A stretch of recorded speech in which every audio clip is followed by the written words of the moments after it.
Yeah, there's lots of encouraging things that we've seen on the tape. You know, in the end, it ended up being a good day for us. I think I said this right afterwards, and sometimes it's difficult to get juice and energy off of a film, but just knowing on the sidelines again, the critique I had of our team was that we were flat, and that seems, you know, incredible reality that here you are playing your first MAC game of the year, and you're on the road and the 2015 champs, but we just wasn't that we weren't executing or that we weren't into it, but to play this game at a high level, you've got to bring the passion and the intensity with it. And so I think the positive was the seniors, at halftime, and it wasn't yelling and screaming, but we got some of what we needed back, in that second half. And offensively, again, it was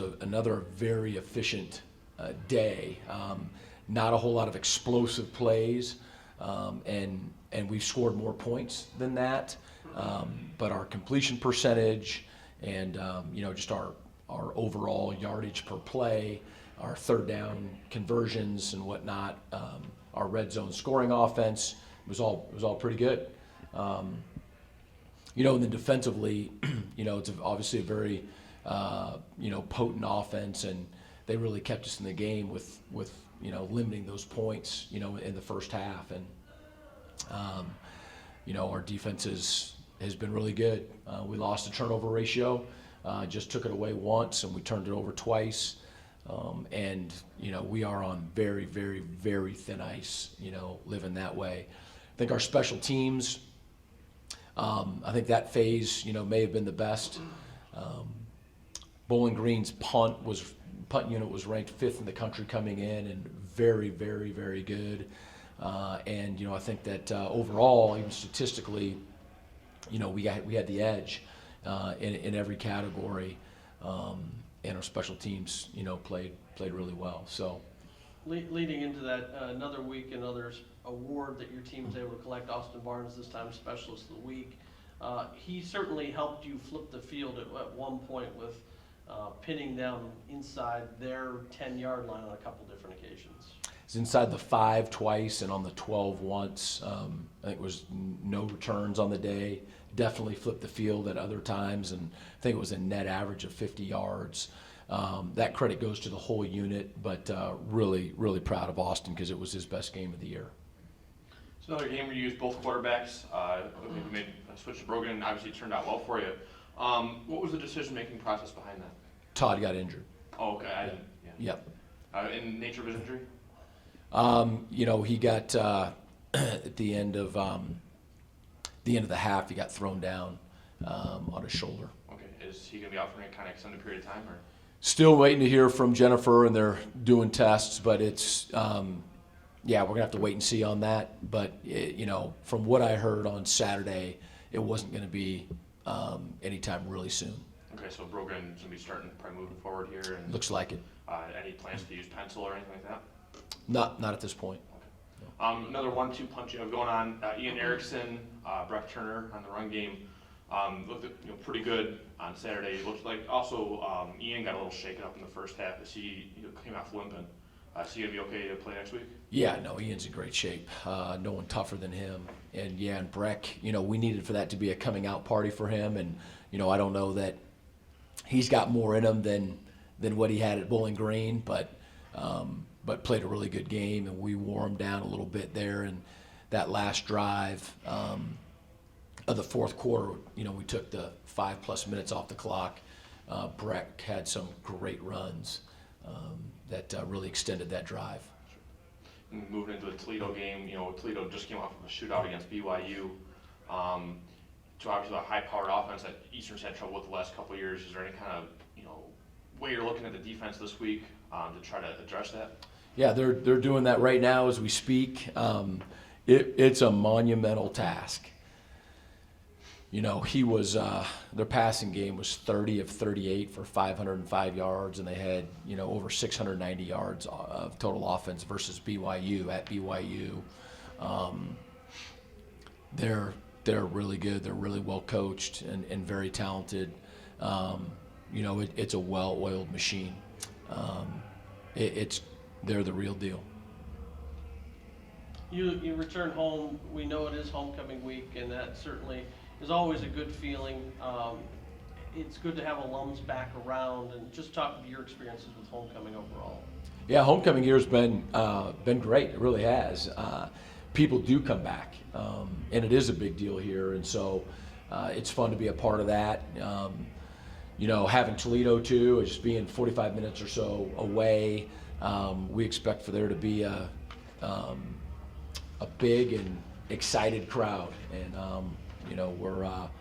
we're relishing that opportunity to be able to continue to improve every week and to make people proud here.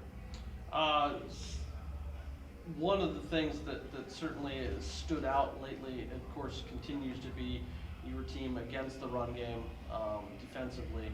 I know Coach Nethery and the guys up front continue to shift around, but you look at this team now being top 50 in the country in terms of defense in a lot of ways. Do you think the two help correlate?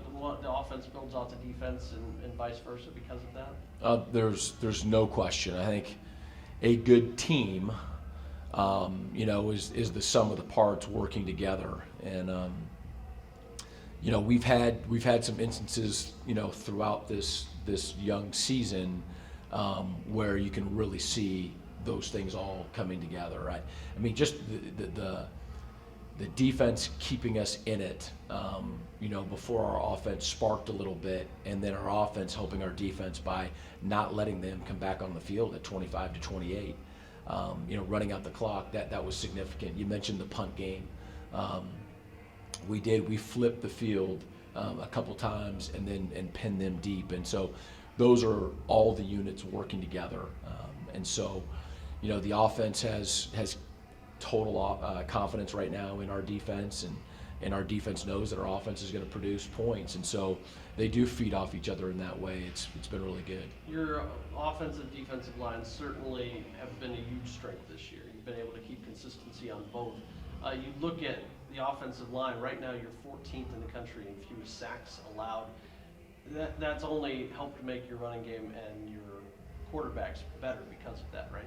No question. Yeah. We've played some good defenses, and our offensive line has done a nice job, in terms of pass protection. And, one of Todd's strengths is he gets rid of the ball quickly, stayed in the pocket, and made good decisions about when to leave, but didn't have, quick feet on that. And so that's, it all works together. Guys getting open, downfield, but our offensive line, there's no question that offensively that they're leading our team.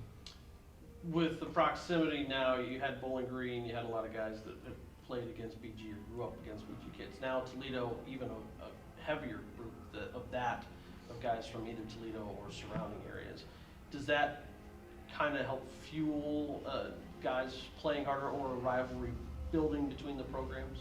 Yeah, I may have read it wrong, but I think Bowling Green only had 4 guys from Michigan on their roster. I think Toledo has more than that. I haven't gone through it all, but we run up against both of them in recruiting for sure. And I think I do know more guys on the roster at Toledo than Bowling Green, and some of that is, this is our first time playing Bowling Green. When I say our, since I've been the coach here. But yeah, it didn't take us long to get to Bowling Green, and we passed by Toledo on the way. So it's definitely the close proximity. There's that feel to it for sure. Anything else, Al? Just a follow-up on the Brogan. Do you think, since the suspension, do you think his on-the-field decision-making has improved, and do you think he's ready to start this game? Absolutely. Yeah, no question. He's really playing well. It's difficult to be a backup quarterback. It's really difficult. You just don't know when your number's going to be called. And for him to have come in the last 2 weeks, not knowing when and if his number was going to be called, and to execute the way that he has been very, very, very impressive. And he's got a lot of starts underneath his belt, he's not a young buck that, we're trying to wait and see, what's going to happen. And he's seasoned veteran. He knows this offense, and he's been playing, with that experience.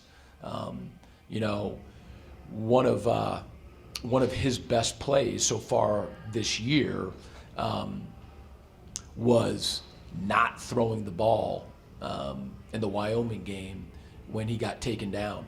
And as a competitive, confident quarterback, you think you can complete every ball, and you're gonna complete every ball.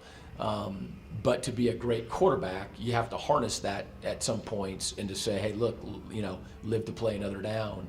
And he did that. And so it's sort of a subtle moment for anybody watching the game. It was probably a bummer, that we, took the loss, but it was a great play by him. And, he's a senior, and he's got the ability to really come on strong right now. Sure. And how would you say he's navigated the process of having the starting job, getting suspended, losing it, and getting it back off the field? He's handled it, as well as the guy could handle it, to be honest with you. I'm really proud of how he's handled it.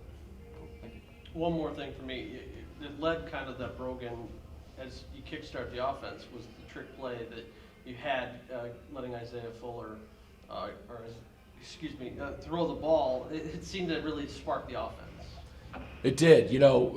Sometimes when you're flat, you look to a playmaker or a play to ignite things. And, I think we look back on this game that was early in the second half, the double pass, what a great ball by Isaac, speaking of quarterbacks. He's a high school quarterback and hit Nigel there for a huge gain. And then the next play, Brogan found him on the back shoulder fade for a touchdown, his first collegiate touchdown. And so in a quick span, we went right down the field on two, pretty potent plays and scored. And I think that got us going a little bit.